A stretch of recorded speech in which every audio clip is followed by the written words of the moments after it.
সালামু আলাইকুম।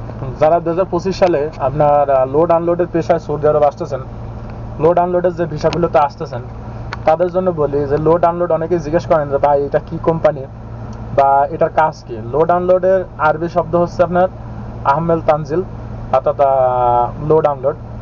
লোড আনলোডের ভিসাগুলো কোনো কোম্পানির ভিসা না, এইগুলো হচ্ছে আপনার সরাসরি মুআসাসার ভিসা বা বলতে গেলে সৌদির নামের ভিসা। মনে করেন যে আপনি একজন সৌদির কাছ থেকে টাকা দিয়ে তার মুআসাসার থেকে 2-3টা ভিসা যে কয়টা আপনি কিনবেন, কেনার পরে এগুলো বাংলাদেশে বেশ বিক্রি করে লোক আনবেন। এখন সৌদির সাথে অনেকভাবে কন্ট্যাক্ট হয়, দেখা যাচ্ছে যে কিছু কন্ট্যাক্ট হয় এরকম যে আমি লোক আনবো, আনার পরে কাফালা দিয়ে দিতে হবে। সৌদি বলে ঠিক আছে আমি এত টাকা নেবো ভিসা বাবদ, আনার পরে কাফালা নিয়ে নিস্তর লোক, এরকম হয়ে থাকে। অনেকে আছে যে খালি ভিসাটা এনেছে লোক আনবো ব্যাস, ওই যে সমস্ত দালালরা আছে লোক এনে মনে করেন যে সাইডে দেয়, না কোনো কাজ আছে না কোনো কিছু আছে, মানে আকামাও নাই। যেহেতু আকামা চুক্তি নাই সেহেতু কফিল আকামা বানাচ্ছে না। এক পর্যায়ে যায় কি করবে, দেখা যাচ্ছে এক পর্যায়ে যায় কফিল আপনাকে টার্মিনেট করে দেবে, অথবা হুরুপ লাগাই দেবে বা দেখা যাচ্ছে খুরুজ লাগাই দেবে। দ্বিতীয়ত হচ্ছে আপনার আর একটা সিস্টেম আছে, সেটা হচ্ছে যে 15 মাসের আকামা দিনে আসে, 1 বছরের আকামা দিনে আসে, 6 মাসের আকামা দিনে আসে, 3 মাসের আকামা দিনে আসে। এই সমস্ত এই ভিসাগুলোতে নিয়ে আসে। আর এইগুলো হচ্ছে সৌদির নামের উপরের ভিসা। যেহেতু সৌদির নামের উপরের ভিসা আর এটা কোনো কোম্পানির ভিসা না, সেহেতু আসার পরে অনেকেই জিজ্ঞেস করেন ভাই এটার কাজ কি হইতে পারে। আপনার এটার যে কোনো কাজ দিত না, আসার পরে আপনাকে যে নিয়ে আসতেছে সে যদি কোনো জায়গায় কাজ ঠিক করে রাখে অগ্রিম, তাহলে সে আপনাকে সেই কাজে ওইখানে লাগাবে। আর এই ভিসাটা হচ্ছে আমেল আইডি ভিসা। যদি ছোট মুআসাসা হয়ে থাকে সেহেতু আকামার প্রথম অবস্থায় খরচ একটু কম আসবে, আর যদি একটু দেখা যাচ্ছে মুআসাসাটা বড় হয়ে থাকে তাহলে আকামার খরচটা বেশি আসবে। বেশিরভাগ ক্ষেত্রে দেখা যায় যে মুআসাসাগুলো ছোট হয়ে থাকে, কারণ এগুলো সৌদির নামের উপরে ওঠে। দেখা যাচ্ছে 10 জন 15 জন 20 জন এরকম হয়তো থাকে, ছোটোর উপরেই থাকে। তারপরেও আপনার হচ্ছে আরও অন্য অন্য সিস্টেম আছে। তবে এই সমস্ত ভিসাগুলোতে হচ্ছে বাটপারি বেশি, বাটপারি বা ধোঁকাবাজি বেশি। কারণ কি, আপনার একটা ভিসা ওঠাইতে খরচ হয় সব কিছু মিলাইয়ে, যদি 3 মাসের আকামা টাকামা দিয়ে যদি করে তাহলে 3,000 বা 3500 রিয়াল এই দেশে খরচ হয়। আর এই টাকা বাংলাদেশ থেকে আসে মানুষ 4.5 লাখ 5 লাখ 6 লাখ টাকা দিয়েও বাংলাদেশ থেকে সৌদি আরবে আসতেছে বর্তমানে এই সমস্ত পেশাগুলোতে। এই সমস্ত পেশা হচ্ছে সমস্ত, আবার কিছু কিছু সৌদি সাপ্লাই কোম্পানি খুলে বসে থাকে এই পেশাদের লোক আনার পরে তারা বিভিন্ন জায়গায় এই লোকগুলোকে সাপ্লাই হিসেবে বিক্রি করে। মানে আপনার এক জায়গায় কাজে পাঠাইবো, কিন্তু বেতন দিব কত জানেন? বেতন দিব হয়তো 600 রিয়াল, 800 রিয়াল, 1000 রিয়াল। 1000 রিয়াল খুবই কম দিয়ে থাকে, 800-900 এর ভিতরে বেশি দিয়ে থাকে। তা আপনি 5 লাখ 6 লাখ টাকা খরচ করে যে সৌদি আরবে আসতেছেন, তা আপনি 5-6 লাখ টাকা কবে উঠাইবেন? অনেক সময় দেখা যাচ্ছে আউট ইনকাম হয় না। তা আউট ইনকামের তো মনে করেন যে এটার কোনো ভরসা নাই। এটা যেহেতু ভরসা নাই সেহেতু এটা আপনি কোন হিসাবে আপনি মনে করেন যে একটা আউট ইনকামের একটা লাইন করবেন? যেহেতু ভরসা নাই সেহেতু এটা বলা যায় না। আর আপনার এই ভিসাগুলোতে দিয়ে পাঠায়, এটা ভিসা স্টাম্পিংটা হয় খুব সহজে, যার জন্য বাংলাদেশ থেকে দালালরা এটা বইলে পাঠায় দেয় যে কোনো সমস্যা নেই, আপনি যান, ভালো না লাগলে কোম্পানিটা চেঞ্জ করে দেবো। একদম যদি স্পষ্ট বাংলায় বলতে চাই, লোড আনলোডের পেশা কোনো কোম্পানির ভিসা না, এটা সৌদির মুআসাসার ভিসা। এই ভিসাতে আসার পরে মানুষ বেশিরভাগই বিপদে পড়ে। কারণ কি, দালাল যদি আপনার কাজ যদি ঠিকঠাক না ম্যানেজ করতে পারে, পরবর্তীতে আসার পরে সৌদি আপনাকে মুআসাসার থেকে বাইর করে দেওয়ার জন্য আবার নতুন ভিসা তোলার জন্য আপনার খুরুজ লাগাই দেয়। বেশিরভাগ ক্ষেত্রে খুরুজ লাগা দেয়, টার্মিনেট করে খুব কম। বেশিরভাগ ক্ষেত্রে খুরুজ লাগা দেয়, কারণ খুরুজ লাগাই দিলে পারে আবার সৌদি আর একটা ভিসা উঠাইতে পারবে, সে আবার একটা ভিসা বেচতে পারবে, লাভ হইব।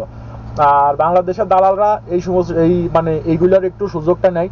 সুযোগটা নেওয়ার জন্য আপনার এগুলো অনেকটা মনে করেন যে এই ভিসাগুলো দিয়ে লোক যে সমস্ত লোকগুলোকে পাঠায় তারা বিপদে পড়ে। লোড আনলোডের ভিসা 5-6 লাখ টাকা দিয়ে আসা সৌদি আরবে কোনো মানেই হয় না, বিশেষ করে 2025 সালে। এখন সৌদি আরবে কাজ কামের অবস্থা খুবই খারাপ, হয়তো সামনে যায় আবার কি হবে না হবে এটা বলা যায় না। তো ওই হিসাবে আমার মতে সৌদি আরবে 5 থেকে 6 লাখ টাকা খরচ করে আপনার সৌদি আরবে না আসাটাই এই মুহূর্তে বেটার, এই যে এই সমস্ত বিষয়। আর আমার জানার মতে বাংলাদেশে সরকার ভিসা নাই বললেই চলে, কোম্পানি অর্থাৎ যে সমস্ত খোদ কোম্পানির ভিসা এগুলো নাই। আবার অনেক সৌদি কি করে, লোড আনলোডের পেশা দেয় যাতে ভিসাটা সহজে স্টাম্পিং হয়। ওর দেখা যাচ্ছে যে সাপ্লাই কোম্পানি, ও আপনারা নিয়ে আসবে, আনার পরে আকামা টাকামা বানাইবো, বানার পরে আপনাকে এক জায়গায় কাজে দিব। ও আপনার ওইখানে কন্ট্যাক্ট করবে হয়তো মাসে 3,000-3,500 রিয়াল ও কন্ট্যাক্ট করবে সৌদি, কিন্তু আপনাকে বেতন দিব দেখা যাচ্ছে যে হয়তো 800-1,000 খুব কমই দিয়ে থাকে প্রথম অবস্থায়, 800-900 এর ভিতরে বেতন দিয়ে থাকে। তা 800-900 টাকায় আপনি বেতনে খাওয়া আছে, থাকার জায়গা নাই, কোম্পানি দিল, খাওয়া আছে, নেট বিল আছে, আর আনুষঙ্গিক কিছু খরচ আছে। তা আপনি এই টাকার ভিতরে খরচ করবেন কি, দেশে পাঠাবেন কি? বর্তমানে সৌদি আরবের এমন পরিবেশ ভাই, আগের একটা সিস্টেম ছিল যে দেখা যাচ্ছে যে বাইরে কিছু ইনকাম করা যায়, এখন এগুলো খুবই কম। আপনি লোড আনলোডের পেশায় এসে আপনি যেখানে কাজ দিচ্ছে ওইখান ব্যতীত অন্য জায়গায় কাজ করা অবস্থায় যদি পুলিশ আপনাকে চেক করে বা আকামা দেখে, যদি দেখে যে আপনি এই পেশার লোক না, তাইলে পরে আপনাকে ধরে সাথে সাথে বাংলাদেশে সফর দিয়ে দেবে। আগের মতন সিস্টেম আর সৌদি আরবে নাই। আর যারা দালালের মিষ্টি কথা শুনে 2025 সালে আসতেছেন লোড আনলোডের পেশা, তারপরে দেখা যাচ্ছে যে আপনার রূপ ক্লিনার ফ্যান্টাসি ক্লিনার এই সমস্ত বিষয়ে আসতেছেন, আসার বলে বলে সাপ্লাই ভিসা, ফ্রি ভিসা, এই সমস্ত কথা বলে। আর এই লোড আনলোডের ভিসাগুলো বেশিরভাগই সাপ্লাই কোম্পানি হয়ে থাকে, মুআসাসা খুলে বসে আছে সৌদি, আপনাকে দিয়ে মনে করেন যে কিছু টাকা পয়সা ইনকাম করার লাইন ঘাট করে বসে আছে সৌদি, এতে সৌদির ফায়দা, আপনার কোনো খুব একটা ফায়দা নাই।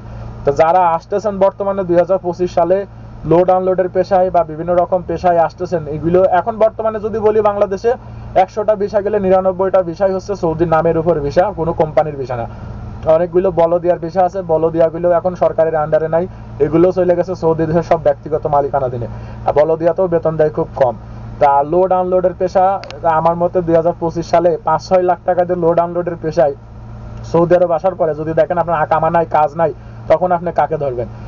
আসার আগে আমার মতে একটু ভালো করে হিসাব নিকাশ করে আসেন, আর আপনাদের যে পাঠাচ্ছে তার সাথে সমস্ত কথা ভাঙে চুরে বইলে আসবেন, যাতে পরবর্তীতে এই দেশে আসার পরে কোনো সমস্যা হইলে যাতে এটার সমাধান হয়। আর বিশেষ করে যদি 100টা ভিসা আসে, এখন যারা আসছেন বর্তমান সৌদি আরবে অনেকেই আসেন বর্তমানে এসে পড়ছেন, তো একটু কমেন্ট করে জানায়েন যারা আসার পরে আকামা পান নাই তাদের কি করণীয় আছে, একটু জানান, বলার চেষ্টা করবো তাদের কি করণীয় আছে।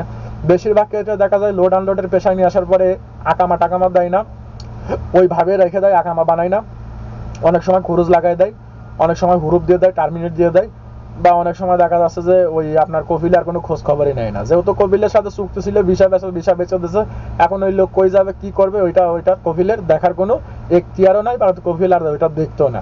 তাই যারা 2025 সালে আপনার লোড আনলোডের পেশায় সৌদি আরব আসতেছেন একটু সাবধান আসেন।